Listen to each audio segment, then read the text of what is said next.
ಎಲ್ಲರಿಗೂ ನಮಸ್ಕಾರ. ಕೆಮ್ಚಾಯಿಗೆ ನಾನು ಛಾಯಾ ನಿಮ್ಮನ್ನೆಲ್ಲರನ್ನು ವೆಲ್ಕಮ್ ಮಾಡ್ತಿದ್ದೀನಿ. ನಾನು ನನ್ನ ಕಾಲೇಜಲ್ಲಿ ಕೆಮಿಸ್ಟ್ರಿ ಪ್ರೊಫೆಸರಾಗಿ ವರ್ಕ್ ಮಾಡ್ತಾ ಇದ್ದೀನಿ. ನನ್ನ ಇಂಟೆನ್ಷನ್ ಈ ಚಾನಲ್ನ ಸ್ಟಾರ್ಟ್ ಮಾಡೋದಕ್ಕೆ ಅಂದರೆ ಸಾಧ್ಯ ಆದಷ್ಟು ಕೆಮಿಸ್ಟ್ರಿ ರಿಲೇಟೆಡ್ ಟಾಪಿಕ್ನ ಸಿಂಪಲ್ಲಾಗಿ ಕನ್ನಡದಲ್ಲಿ ಹೇಳುವಂಥ ಪ್ರಯತ್ನ ಮಾಡ್ತಿದ್ದೀನಿ. ಕೆಮಿಸ್ಟ್ರಿ ಇಷ್ಟ ಇಲ್ಲದಿರೋರ್ಗೂ ಕೆಮಿಸ್ಟ್ರಿ ಕಡೆಗೆ ಸೆಳೆಯುವಂಥ ಪ್ರಯತ್ನ ನಾನು ನನ್ನ ಚಾನಲಲ್ಲಿ ಮಾಡ್ತಿದ್ದೀನಿ.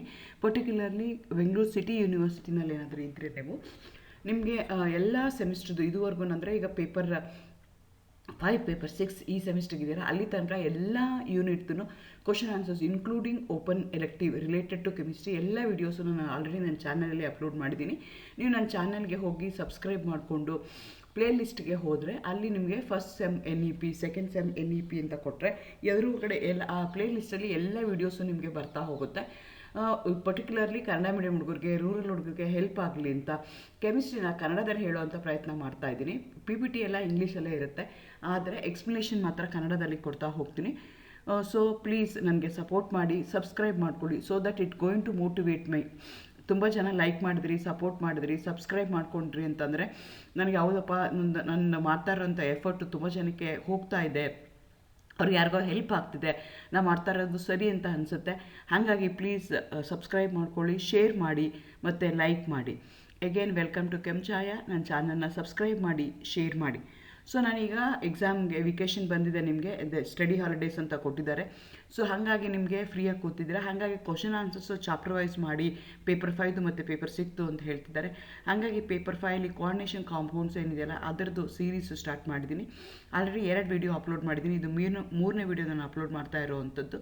ಮೊದಲನೇದಲ್ಲಿ ನಾಮಂಕ್ಲೇಚರ್ ಬಗ್ಗೆ ಹೇಳಿದ್ದೀನಿ, ಏನು ಬಗ್ಗೆ ಹೇಳಿದ್ದೀನಿ, ಏನು ಇಂಪಾರ್ಟೆಂಟ್ ಕ್ವಶನ್ಸ್ ಇರುತ್ತೆ ಅಥವಾ ನಿಮ್ಮದು ಮಾಡೆಲ್ ಕ್ವಶನ್ ಪೇಪರ್ ಇರ್ಬೋದು ಅಥವಾ ಓಲ್ಡ್ ಕ್ವಶನ್ ಪೇಪರ್ ಇರ್ಬೋದು, ಆ ಬೇಸಿಸ್ ಮೇಲೆ ಒಂದಷ್ಟು ಕ್ವಶನ್ಸ್ಗಳನ್ನ ತೊಗೊಂಡು ನೀವಷ್ಟು ಓದ್ಕೊಂಡ್ರೆ ಈಸಿಯಾಗಿ ಮಾರ್ಕ್ಸ್ನ ಸ್ಕೋರ್ ಮಾಡ್ಬೋದು. ಸೊ ಹಾಗಾಗಿ ನಾನು ಅದನ್ನು ಆ ಸೀರೀಸ್ನ ಸ್ಟಾರ್ಟ್ ಮಾಡಿದ್ದೀನಿ. ಆ ಸೀರೀಸಲ್ಲಿ ಇವತ್ತು ನಾನು ಲಿಗ್ಯಾಂಡ್ ಆ್ಯಂಡ್ ಇಟ್ಸ್ ಟೈಪ್ಸ್ ಅದ್ರ ಬಗ್ಗೆ ಇವತ್ತು ಹೇಳೋಣ ಅಂತ ಅಂದ್ಕೊಳ್ತಾ ಇದ್ದೀನಿ. ಇದನ್ನು ಅವರು 5 ಮಾರ್ಕ್ಸ್ ಕೇಳ್ಬೋದು, 3 ಮಾರ್ಕ್ಸ್ ಕೇಳ್ಬೋದು, ಹಾಗೆ ಬೇರೆ ಬೇರೆ ಸ್ಲಾಟ್ ನಿಮಗೆ ಕ್ವಶನ್ಸ್ನ ಕೇಳ್ತಾ ಹೋಗ್ತಾರೆ. ಯಾವಾಗೂ ಅಷ್ಟೇ ಕ್ವಶನ್ ಏನು ಡಿಮ್ಯಾಂಡ್ ಮಾಡುತ್ತೆ, ಏನು ಕ್ವಶನ್ ಕೇಳಿದ್ದಾರೆ, ನಾನು ಏನು ಆನ್ಸರ್ ಮಾಡಬೇಕು ಆ ಥರ ನೋಡಿಕೊಂಡು ನೀವು ಆನ್ಸರ್ ಮಾಡಿದ್ರೆ ಈಸಿಯಾಗಿ ಸ್ಕೋರ್ ಮಾಡ್ಕೊಳ್ಳೋಕ್ಕೆ ನಿಮಗೆ ಈಸಿ ಆಗುತ್ತೆ. ಇದರ ಮೊದಲನೇದು ವಾಟ್ ಆರ್ ಲಿಗ್ಯಾಂಡ್ಸ್ ಅಂತ ಕೇಳ್ತಾರೆ. ಲಿಗ್ಯಾಂಡ್ಸ್ನ ನೀವು ಬೇರೆ ಬೇರೆ ಥರ ಡಿಫೈನ್ ಮಾಡ್ಬೋದು. ನಾನು 4 ಡಿಫ್ರೆಂಟ್ ಟೈಪ್ಸಲ್ಲಿ ಡಿಫೈನ್ ಮಾಡಿದ್ದೀನಿ. Ligands or ions or neutral molecules that bond to a central metal atom or ion through the coordinate bond. ಅಂಥದಕ್ಕೆ ನಾವೇನಂತ ಕರಿತೀವಿ ligands. Ligands are the electron donors which have a capacity to donate a pair of electron to the central metal atom. ಅಂಥದಕ್ಕೆ ನಾವೇನಂತ ಕರಿತೀವಿ ligands ಅಂತ ಕರಿತೀವಿ. ಆ ಲಿಗ್ಯಾಂಡ್ಸು anions ಆಗಿರ್ಬೋದು, ಕೆಟಯಾನ್ಸ್ ಆಗಿರ್ಬೋದು ಅಥವಾ ನ್ಯೂಟ್ರಲ್ ಮಾಲಿಕ್ಯೂಲ್ಸ್ ಆಗಿರ್ಬೋದು. They going to act as a Lewis bases, they going to act as a electron pair donors ಥರ ನಾವು ಆ್ಯಕ್ಟ್ ಮಾಡ್ತೀವಿ. ಆದರೆ ನಿಮ್ಮ ಸೆಂಟ್ರಲ್ ಆಟಮು ಲೂವಿಸ್ ಆಸಿಡ್ ಥರ ಮಾಡುತ್ತೆ which have a capacity to accept the electron pair. So ನಿಮಗೆ complex ಅಂದರೆ ಅಥವಾ ಕೋಆರ್ಡಿನೇಷನ್ ಕಾಂಪೌಂಡ್ಸ್ ಅಂದರೆ ಇಂಪಾರ್ಟೆಂಟ್ ಪ್ಯಾರಾಮೀಟ್ರ್ 2 ಇರಬೇಕು. ಒಂದಕ್ಕೆ ಸೆಂಟ್ರಲ್ ಮೆಟಲ್ ಆಟಮ್ ಅಂತ ಕರಿತೀವಿ, ಇನ್ನೊಂದಕ್ಕೆ ಲಿಗ್ಯಾಂಡ್ ಅಂತ ಕರಿತೀವಿ. ಲಿಗ್ಯಾಂಡ್ ಏನು ಮಾಡುತ್ತೆ, ಎಲೆಕ್ಟ್ರಾನ್ಸ್ನ ಕೊಡುತ್ತೆ ಸೆಂಟ್ರಲ್ ಮೆಟಲ್ ಆಟಮ್ಗೆ, ಮೆಟಲು ಅಕ್ಸೆಪ್ಟ್ ಮಾಡ್ಕೊಳ್ಳುತ್ತೆ. ಅಕ್ಸೆಪ್ಟ್ ಮಾಡ್ಕೊಳ್ಳೋದ್ರಿಂದ ಸೆಂಟ್ರಲ್ ಮೆಟಲ್ ಆಟಮ್ಗೆ ನಾವು ಲೂವಿಸ್ ಆಸಿಡ್ ಅಂತ ಕೊಡ್ತೀವಿ. ಎಲೆಕ್ಟ್ರಾನ್ಸ್ನ ಕೊಡೋದ್ರಿಂದ ಲಿಗ್ಯಾಂಡ್ಸ್ಗೆ ನಾವೇನಂತ ಕರಿತೀವಿ, ಲೂವಿಸ್ ಬೇಸಸ್ ಅಂತ ಕರಿತೀವಿ. What are ligands? Ligands May be neutral anions or cations which have a capacity to donate the pair of electron towards the central metal atom through thereby there will be a bond between the ligand and the metal through coordinate bond. ಅಂಥದಕ್ಕೆ ನಾವು ಏನಂತ ಕರಿತೀವಿ, ligands ಅಂತ ಕರಿತೀವಿ. So ಈ 4 ಡೆಫಿನೇಷನಲ್ಲಿ ನೀವು ಯಾವ್ದು ಬೇಕಾದ್ರೂ ಬರೆದ್ರೂ ನಿಮಗೆ ಮಾರ್ಕ್ಸು ಬರ್ತಾ ಹೋಗುತ್ತೆ. ನೆಕ್ಸ್ಟ್ ಇದನ್ನು ನಿಮಗೆ what are ligands, discuss the classification of ligands with an example ಅಂತ ಏನಾದರೂ ಕೊಟ್ಟರೆ 5 ಮಾರ್ಕ್ ಕೊಡ್ತಾರೆ. ಅಥವಾ ಬರೀ ಕ್ಲಾಸಿಫಿಕೇಶನ್ ಕೇಳಿದ್ರೆ 4 ಮಾರ್ಕ್ಸ್ ಕೇಳ್ತಾರೆ. ಇದು important question from the exam point of view. Because ನಾನು ಮುಂಚೆನೇ ಹೇಳ್ದಂಗೆ ನಿಮ್ಮ ಕೋಆರ್ಡಿನೇಷನ್ ಕಾಂಪೌಂಡ್ಸಲ್ಲಿ ಅಥವಾ ಕಾಂಪ್ಲೆಕ್ಸಲ್ಲಿ ಇಂಪಾರ್ಟೆಂಟ್ ಏನು ಅಂದರೆ ಮೆಟಲ್ ಅಯಾನ್ ಇಂಪಾರ್ಟೆಂಟ್ ಆಗುತ್ತೆ, ನೆಕ್ಸ್ಟು ನಮಗೆ ಲಿಗ್ಯಾಂಡ್ಸು ಇಂಪಾರ್ಟೆಂಟ್ ಆಗುತ್ತೆ. ಸೊ ಆ ಲಿಗ್ಯಾಂಡ್ಸ್ ಏನಾಗಿರ್ಬೋದು ಅಂದರೆ ಮಾನೋಡೆಂಟೇಟ್ ಲಿಗ್ಯಾಂಡ್ ಅಥವಾ ಡೈಡೆಂಟೇಟ್ ಲಿಗ್ಯಾಂಡ್ ಅಥವಾ ಪಾಲಿಡೆಂಟೇಟ್ ಲಿಗ್ಯಾಂಡ್, ಈ ರೀತಿಯಾಗಿ depending upon the nature of the donation from towards the central metal atom, ಆ ಬೇಸಿಸ್ ಮೇಲೆ ನಾವೇನು ಮಾಡ್ತಾ ಇದ್ದೀವಿ ಅದನ್ನು ಮಾನೋಡೆಂಟೇಟ್, ಬೈಡೆಂಟೇಟ್, ಪಾಲಿಡೆಂಟೇಟ್ ಅಂತ ಕ್ಲಾಸಿಫಿಕೇಶನ್ ಮಾಡ್ತಿದ್ದೀವಿ. The ligands which can form only one coordinate bond with the central metal atom by donating one pair of electrons, ಅಂಥದಕ್ಕೆ ನಾವೇನಂತ ಕರಿತೀವಿ, ಮಾನೋಡೆಂಟೇಟ್ ಲಿಗ್ಯಾಂಡ್ ಅಂತ ಕರಿತೀವಿ. ಈಗ ಲಿಗ್ಯಾಂಡ್ ಏನು ಮಾಡುತ್ತೆ, ಎಲೆಕ್ಟ್ರಾನ್ಸ್ನ ಕೊಡುತ್ತೆ. ಯಾವುದಕ್ಕೆ ಕೊಡುತ್ತೆ, ಮೆಟಲ್ಸ್ಗೆ ಕೊಡುತ್ತೆ. ಅದೇನಾದರೂ ಒಂದು ಪೇರ್ ಕೊಟ್ಟು ಒಂದೇ ಒಂದು ಕೋಆರ್ಡಿನೇಟ್ ಕೋವೆಲೆಂಟ್ ಬಾಂಡ್ ಮಾಡ್ತಾ ಇದ್ರೆ ಅಂಥ ಲಿಗ್ಯಾಂಡ್ಸ್ಗೆ ನಾವೇನಂತ ಕರಿತೀವಿ ಮಾನೋಡೆಂಟೇಟ್ ಲಿಗ್ಯಾಂಡ್ಸ್ ಅಂತ ಕರಿತೀವಿ. ನಾನು ಮುಂಚೆನೇ ಹೇಳ್ದಂಗೆ ಈ ಲಿಗ್ಯಾಂಡ್ಸು ನೆಗೆಟಿವ್ಲಿ ಚಾರ್ಜ್ ಇರ್ಬೋದು, ಪಾಸಿಟಿವ್ಲಿ ಚಾರ್ಜ್ ಇರ್ಬೋದು, ಇಲ್ಲ ಅಂತಂದರೆ ನ್ಯೂಟ್ರಲ್ ಆಗಿರಬಹುದು. ಸೊ ಈಗ ಅನಯಾನಿಕ್ ಅಂದರೆ Br-F- ಇದೆಲ್ಲನೂ ನಾವು ನೆಗೆಟಿವ್ಲಿ ಚಾರ್ಜ್ ಅಥವಾ ಅನಯಾನಿಕ್ ಲಿಗ್ಯಾಂಡ್ಸ್ ಅಂತ ಕರಿತೀವಿ. ಅಮೋನಿಯಾ, ವಾಟರು, ಕಾರ್ಬನ್ ಮಾನಾಕ್ಸೈಡು ಇದಕ್ಕೆಲ್ಲ ನಾವೇನಂತ ಕರಿತೀವಿ ನ್ಯೂಟ್ರಲ್ ಅಂತ ಕರಿತೀವಿ. ಅದೇ ಥರ NO+, NO2+, ಇದನ್ನೆಲ್ಲ ನಾವೇನಂತ ಕರಿತೀವಿ ಪಾಸಿಟಿವ್ಲಿ ಚಾರ್ಜ್ ಲಿಗ್ಯಾಂಡ್ಸ್ ಅಂತ ಕರಿತೀವಿ. ಈ ಕೊಟ್ಟಿರುವಂಥ ಎಕ್ಸಾಂಪಲ್ಸ್ ಎಲ್ಲನೂ monodentate ligand. They have a capacity to donate only one pair of electron towards the central metal atom. They may be anion, they may be cation, or they may be neutral. ಅದೇ ಥರ if they have a capacity to donate a 2 pairs of electron, same molecule if it has a capacity to form the 2 coordinate bond with a metal atom at 2 different sites, ಅಂಥದಕ್ಕೆ ನಾವೇನಂತ ಕರಿತೀವಿ bidentate ligands ಅಂತ ಕರಿತೀವಿ. Example ಈನ್ ಅಂತ ಕರಿತೀವಿ, ಅಥವಾ ethylene ಡಯಾಮೀನ್ ಅಂತ ಕರಿತೀವಿ, oxalate ion ಅಂತ ಕರಿತೀವಿ, OX ಅಂತ ಅದನ್ನು ಮೆನ್ಷನ್ ಮಾಡ್ತಾರೆ. ಇಲ್ಲಿ ಚಿತ್ರದಲ್ಲಿ ಕೊಟ್ಟಿರೋಂಗೆ NH2 CH2 CH2 NH2 ಇದೆಯಲ್ಲ, ಇಥಿಲೀನ್ ಡಯಾಮೀನ್ ಅಂತ ಕರಿತೀವಿ, ಶಾರ್ಟಾಗಿ EN ಅಂತ ಕರೀತಾರೆ. This compound has a capacity to donate a 2 pair of electron towards the central metal atom. Thereby they are going to form 2 coordinate bond. Same molecule has a capacity to form 2 coordinate bond by donating 4 electrons, or by donating 2 pair of electron towards the central metal atom. ಅಂಥದಕ್ಕೆ ನಾವೇನಂತ ಕರಿತೀವಿ bidentate ligand ಅಂತ ಕರಿತೀವಿ. ಇದು actually Latin words ಇರುತ್ತೆ. ಡೆಂಟೇಟ್ ಅಂತಂದರೆ ಈಗ ಹೇಗೆ dent ಅಂದರೆ ಹಲ್ಲು, ಸೊ ನಿಮ್ಮ ಹಲ್ಲು ಸುತ್ತ ನಾಲ್ಗೆ ಹೇಗಿರುತ್ತಲ್ಲ ಅದೇ ಥರ ಈ ಲಿಗ್ಯಾಂಡ್ ಸುತ್ತ ಮೆಟಲ್ ಆಟಮ್ ಇರುತ್ತೆ, ಅದಕ್ಕೋಸ್ಕರ ಅದನ್ನು ಲಿಗೇಟ್ ಅಂತ ಅವರು ಕೊಟ್ಕೊಳ್ತಾ ಇದ್ದಾರೆ. ಅದೇ ಥರ ಈಗ ಆಕ್ಸಿಲೇಟ್ ಅಯಾನ್ ಅಂತ ತೊಗೊಂಡ್ರೆ COO- ಇದೆ. O- ಏನಿದೆಯಲ್ಲ it has a capacity to donate a pair of electrons. ಹಾಗಾಗಿ ಇದಕ್ಕೆ ನಾವು ಬೈಡೆಂಟೇಟ್ ಲಿಗ್ಯಾಂಡ್ ಅಂತ ಕರಿತೀವಿ. ಅದೇ ಥರ ಪಾಲಿಡೆಂಟೇಟ್ ಲಿಗ್ಯಾಂಡ್ ಅಂತ ಹೇಳ್ತೀವಿ, which have a capacity to donate the lone pair of electron towards the metal atom more than 2 or 2 and above. ಅಂಥದಕ್ಕೆಲ್ಲ ನಾವೇನಂತ ಕರಿತೀವಿ ಪಾಲಿಡೆಂಟೇಟ್ ಅಂತ ಕರಿತೀವಿ. ಅದು 3 ಆಗಿರ್ಬೋದು, 4 ಆಗಿರ್ಬೋದು, 6 ಆಗಿರ್ಬೋದು, ಬೇರೆ ಬೇರೆ ಥರ ಕೊಡ್ತಾ ಹೋಗುತ್ತೆ. ಎಕ್ಸಾಂಪಲ್ನ ತೊಗೊಳೋದಾದರೆ ಟ್ರೈಡೆಂಟೇಟ್ ಲಿಗ್ಯಾಂಡ್ಗೆ ನಾವೇನು ಮಾಡ್ತೀವಿ ಡೈ ಇಥಲೀನ್ ಟ್ರೈ ಅಮೈನ್ ಅಂತ ಕರಿತೀವಿ. ಇಲ್ಲೂ ಅಷ್ಟೇ ನೈಟ್ರೋಜನ್ ಮೇಲೆ ಲೋನ್ ಪೇರ್ ಆಫ್ ಎಲೆಕ್ಟ್ರಾನ್ ಇದೆ. Those lone pair of electron have a capacity to donate the pair of electron towards the central metal atom. ಅಂಥದಕ್ಕೆ ನಾವೇನಂತ ಕರಿತೀವಿ ಡೈಡೆಂಟೇಟ್ ಅಂತ ಕರಿತೀವಿ. ಅದೇ ಥರ ಟೆಟ್ರಾಡೆಂಟೇಟ್ ಲಿಗ್ಯಾಂಡ್ಗೆ ಟ್ರೈ ಇಥಲೀನ್ ಟೆಟ್ರಾ ಅಮೈನ್ ಇದನ್ನು ತೊಗೋಬೋದು. ಇದು this are the example for polydentate ligand which have a capacity to donate the pair of electron towards the central metal atom. thereby they can form the coordinate covalent bond more than. ಅಂಥದಕ್ಕೆ ನಾವೇನಂತ ಕರಿತೀವಿ ಪಾಲಿಡೆಂಟೇಟ್ ligand ಅಂತ ಕರಿತೀವಿ. ಅದರಲ್ಲಿ ಇಂಪಾರ್ಟೆಂಟಾಗಿ ಬರುವಂಥದ್ದು EDTA. ಇದ್ರದ್ದು structure ಬರೆಯೋದಕ್ಕೂ ಕೇಳ್ತಾರೆ, write the structure of EDTA. Same thing you have written in the examination also, practical examination. So ಇದಕ್ಕೆ 6 ಡೋನರ್ ಆಟಮ್ಸ್ ಇರುತ್ತೆ. EDTA ethylene diamine tetra acetic acid. This is a ligand. This is an example for the polydentate ligand which have 6 pair of electrons which going to donate towards the central metal atom. So ಇಂಥದಕ್ಕೆಲ್ಲ ನಾವೇನಂತ ಕರಿತೀವಿ ಪಾಲಿಡೆಂಟೇಟ್ ಅಂತ ಕರಿತೀವಿ. ಮಾನೋಡೆಂಟೇಟ್, bidentate, ಪಾಲಿಡೆಂಟೇಟ್ ಈ ರೀತಿಯಾಗಿ ಅದನ್ನು classification ಮಾಡ್ತೀವಿ. At least ಎಲ್ಲದಕ್ಕೂ ಒಂದೊಂದು ಎಕ್ಸಾಂಪಲ್ ನಿಮಗೆ ಗೊತ್ತಿರಬೇಕು. ಮಾನೋಡೆಂಟೇಟ್ಗೆ ಒಂದು ಎಕ್ಸಾಂಪಲ್ ಗೊತ್ತಿರಬೇಕು, ಡೈಡೆಂಟೇಟ್ಗೆ ಒಂದು ಎಕ್ಸಾಂಪಲ್ ಗೊತ್ತಿರಬೇಕು, ಪಾಲಿಡೆಂಟೇಟ್ಗೆ ಅಟ್ಲೀಸ್ಟ್ EDTA ಗೊತ್ತಿರಬೇಕು. ಇದು ಆಯಿತು. ಅದೇ ಥರ ಇನ್ನೊಂದು ಲಿಗ್ಯಾಂಡ್ ಇದೆ, ಇನ್ನೊಂದು ಟೈಪ್ ಆಫ್ ಲಿಗ್ಯಾಂಡ್ ಇದೆ, ಅದಕ್ಕೆ ನಾವು ಆಮ್ನಿಡೆಂಟೇಟ್ ಲಿಗ್ಯಾಂಡ್ ಅಂತ ಕರಿತೀವಿ. ಇದು ಏನು ಅಂತಂದರೆ ಸೇಮ್ ಮಾಲಿಕ್ಯೂಲನ್ನೇ 2 ಸೈಡ್ಸಲ್ಲಿ ಏನಾಗ್ತಾ ಇದೆ, they have a capacity donate the electron. For example NO2 ಇದೆ. NO2ನಲ್ಲಿ ಏನಾಗುತ್ತೆ, ನೈಟ್ರೋಜನ್ ಮೇಲೂ ಲೋನ್ ಪೇರ್ ಆಫ್ ಎಲೆಕ್ಟ್ರಾನ್ ಇದೆ, ಆಕ್ಸಿಜನ್ ಮೇಲೂ ಲೋನ್ ಪೇರ್ ಆಫ್ ಎಲೆಕ್ಟ್ರಾನ್ಸ್ ಇದೆ. So nitrogen can also contribute or oxygen can also contribute.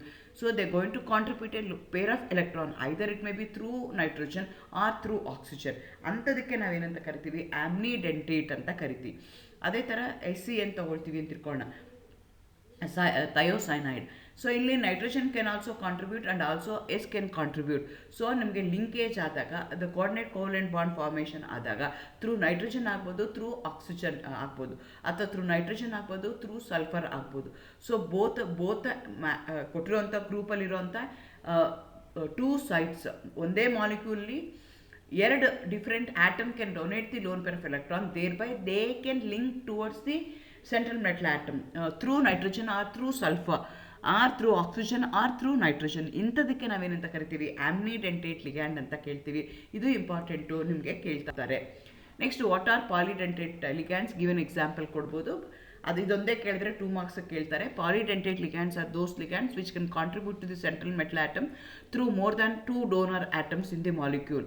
ಅದು ಟ್ರೈ ಆಗಿರ್ಬೋದು, 3 ಆಗಿರ್ಬೋದು, 4 ಆಗಿರ್ಬೋದು, 5 ಆಗಿರ್ಬೋದು, 6 ಆಗಿರ್ಬೋದು, ಯಾವ ಬೇಕಾದ್ರೂ ಆಗ್ಬೋದು.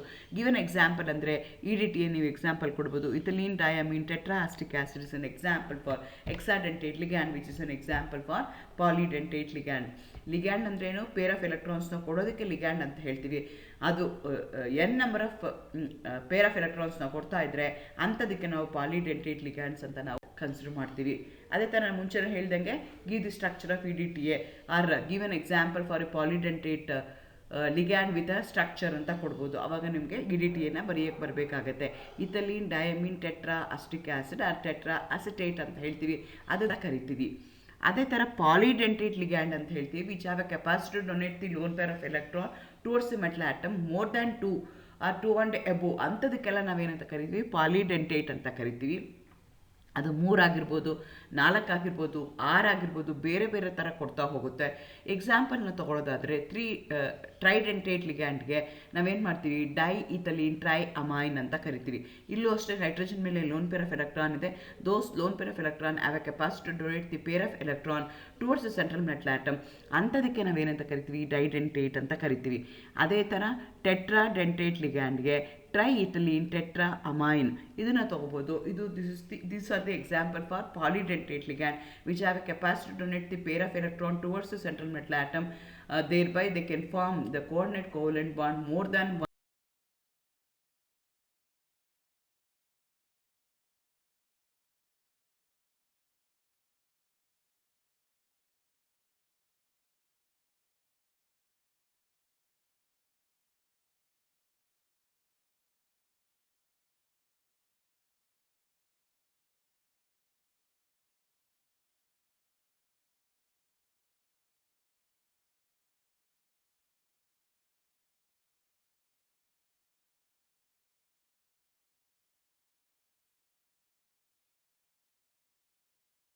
EDTA. ಅದೇ ಥರ ನಿಮಗೆ ಆರ್ಗನೋಮೆಟಾಲಿಕ್ ಕಾಂಪೌಂಡ್ಸ್ ತೊಗೊಂಡ್ರು, ಅಲ್ಲಿ ಒಂದು ಟೈಪ್ ಆಫ್ ಲಿಗ್ಯಾಂಡ್ ಅಂತ ಹೇಳ್ತೀವಿ. ಅದನ್ನು ನಾನು ಇಲ್ಲೇ ಸೇರಿಸ್ಕೊಂಡಿದ್ದೀನಿ. Define hapticity of a ligand, give an example ಅಂತ ಕೇಳ್ತಾ ಇದ್ದಾರೆ. ಈಗ ಫಾರ್ ಎಕ್ಸಾಂಪಲ್ ನಿಮ್ಗೆ ಏನಾಗ್ತಿದೆ, ಆರ್ಗನೋಮೆಟಾಲಿಕ್ ಕಾಂಪೌಂಡ್ನ ತೊಗೊಂಡ್ರೆ they also going to form the complexes, but they going to form the complex through carbon atom. ಅಂಥದಕ್ಕೆ ನಾವೇನಂತ ಕರಿತೀವಿ, ಎಪಾಸಿಟಿ ಅಂತ ಕರಿತೀವಿ. Hapticity is the number of carbon atoms of the ligand that are directly bonded to the metal. ಎಷ್ಟು carbon, ಈಗ inorganic ತೊಗೊಂಡ್ರೆ ನಿಮ್ಗೆ ಏನಾಗುತ್ತೆ ಅಂತಂದರೆ, inorganic complex, inorganic molecules link ಆಗುತ್ತೆ towards the central metal atom. ಆದರೆ ಆರ್ಗ್ಯಾನಿಕ್ ಏನಾದರೂ ಇನ್ವಾಲ್ವ್ ಆಯಿತು, ಇಂಟರ್ನ್ ಕಾರ್ಬನ್ ಏನಾದರೂ ಇನ್ವಾಲ್ವ್ ಆಯಿತು while forming the complex, if that carbon if it's make a bond with a coordinate covalent bond with a metal atom, ಅಂಥದಕ್ಕೆ ನಾವೇನಂತ ಕರಿತೀವಿ, hapticity ಅಂತ ಕರಿತೀವಿ. Hapticity of a ligand, those are also going to act as a ligand, but the linkage is between the metal and a carbon. ಅಂಥದಕ್ಕೆ ನಾವೇನಂತ ಕರಿತೀವಿ, hapticity ಅಂತ ಕರಿತೀವಿ. The measure of number of carbon atoms of an organic ligand that are coordinated to the central metal atom, ಅದಕ್ಕೆ ನಾವೇನಂತ ಕರಿತೀವಿ, hapticity ಅಂತ ಕರಿತೀವಿ. It is denoted by the Greek letter eta ಅಂತ ಹೇಳ್ತೀವಿ. ಸೊ ನೋಡ್ಕೊಳ್ಳಿ, CH3 ಇರ್ಬೋದು, ಅಥವಾ CH2CH3 ಅಟ್ಯಾಚ್ ಆಗಿರ್ಬೋದು, ಅಲೈಲ್ ಗ್ರೂಪ್ ಆಗಿರ್ಬೋದು, ಬೆಂಜೈಲ್ ಗ್ರೂಪ್ ಇರ್ಬೋದು. ಸೊ ಇದಕ್ಕೆ ನಾವೇನಂತ ಕರಿತೀವಿ, hapticity. How many number of carbon atoms are involved in bonding towards the central metal atom, ಆ ಬೇಸಿಸ್ ಮೇಲೆ ನಾವು ಹೇಳ್ತಾ ಹೋಗ್ತೀವಿ. ಅದಕ್ಕೆ ಎಪಾಸಿಟಿ ಲಿಗ್ಯಾಂಡ್ ಅಂತ ಹೇಳ್ತೀವಿ. ಅದು ಏನಾಗಿರ್ಬೋದು ಅಂದರೆ bi hapto ligand, tri hapto ligand, ಆ ಥರ ಬೇರೆ ಬೇರೆ ಥರ ಹೇಳ್ತಾರೆ. ಇಲ್ಲಿ ಅವರು ಬೈ ಹೆಪಟೋ ಲಿಗ್ಯಾಂಡ್ ತುಂಬ ಸಲ ಕೇಳಿದ್ದಾರೆ, ಗಿವನ್ ಎಕ್ಸಾಂಪಲ್ ಅಂತ. These are the ligands which can link to the central metal atom through 2 carbon atoms link ಆಗ್ತಾ ಇದ್ರೆ ಅಂಥದಕ್ಕೆ ನಾವು ಬೈ ಹೆಪ್ಟೋ ಲಿಗ್ಯಾಂಡ್ ಅಂತ ಕರಿತೀವಿ. ಎಪಾಸಿಟಿ ಅಂತ ಯಾವಾಗ ಬರುತ್ತೆ ಅಂದರೆ, when you are going to form a complex through donation through the carbon atom, ಅಂಥದಕ್ಕೆ ನಾವೇನಂತ ಕರಿತೀವಿ, ಎಪಾಟೋ ಅಂತ ಕರೀತಾರೆ. ಇಲ್ಲಿ 2 ಕೊಡ್ತಾ ಇದೆ, ಥ್ರೂ ಕಾರ್ಬನ್ ಆಟಮ್ ಲಿಂಕ್ ಆಗ್ತಿದೆ, N2 ಅದೇ ಈಟಾ ಸ್ಕ್ವೈರ್ಡ್ ಅಂತ ಕನ್ಸಿಡರ್ ಮಾಡ್ಕೊಳ್ತಾರೆ. ಎಕ್ಸಾಂಪಲು ಇಥಿಲೀನ್ ಆಗುತ್ತೆ. ಈ ರೀತಿಯಾದಂಥ ಕ್ವಶ್ಚನ್ಗಳನ್ನ ನಿಮಗೆ ಕೇಳ್ತಾ ಹೋಗ್ತಾರೆ. ಲಿಗ್ಯಾಂಡ್ ಅಂದ್ರೇನು, ಟೈಪ್ಸ್ ಆಫ್ ಲಿಗ್ಯಾಂಡ್ ಅಂದ್ರೇನು, ಎಪಾಸಿಟಿ ಅಂದ್ರೇನು, ಪಾಲಿಡೆಂಟೆಡ್ಗೆ ಎಕ್ಸಾಂಪಲ್ ಕೊಡಿ, ಮಾನೋಡೆಂಟೆಡ್ಗೆ ಎಕ್ಸಾಂಪಲ್ ಕೊಡಿ. ಈ ರೀತಿ ಕ್ವಶನ್ಸ್ಗಳನ್ನ ಅವರು ಕೇಳ್ತಾ ಹೋಗ್ತಾರೆ. ಸಿಂಪಲ್ ಆಗಿದೆ, ಇದನ್ನು ಅರ್ಥ ಮಾಡಿಕೊಂಡ್ರೆ ಏನಿದೆಯಲ್ಲ ಎಕ್ಸಾಂಪಲ್ ನೆನ್ಪಿಟ್ಕೊಂಡ್ರೆ ಎಕ್ಸಾಮಲ್ಲಿ ರೀಪ್ರೊಡ್ಯೂಸ್ ಮಾಡೋದು ಈಸಿ ಆಗುತ್ತೆ. ಈ ಲಿಗ್ಯಾಂಡ್ಸ್ ಬಗ್ಗೆ 2 ಮಾರ್ಕ್ಸ್ ಕ್ವಶನ್ ಕೇಳ್ಬೋದು. ವಾಟ್ ಆರ್ ಲಿಗ್ಯಾಂಡ್ಸ್ ಅಂತ ಕೇಳ್ಬೋದು, ಅಥವಾ ಅದನ್ನು ಹೇಗೆ ಟೈಪ್ಸ್ ಹೇಗೆ ಇದೆ ಅಂತ ಕೇಳ್ಬೋದು. ಒಟ್ಟಿಗೆ 5 ಮಾರ್ಕಿಗೆ ವಾಟ್ ಆರ್ ಲಿಗ್ಯಾಂಡ್ಸ್ ಕ್ಲಾಸಿಫಿಕೇಶನ್ ಅಂತ ಕೇಳ್ಬೋದು, ಅಥವಾ given example for a monodentate ligand or what are monodentate ligands given example, what are polydentate ligand given example, what are chelating agent ಅದನ್ನು ಕೇಳ್ಬೋದು. ಈ ರೀತಿಯಾದಂಥ ಬೇರೆ ಬೇರೆ ಕ್ವಶನ್ಸ್ಗಳನ್ನ ಅವರು ಕೇಳ್ಬೋದು. Thank you, all the best, good luck.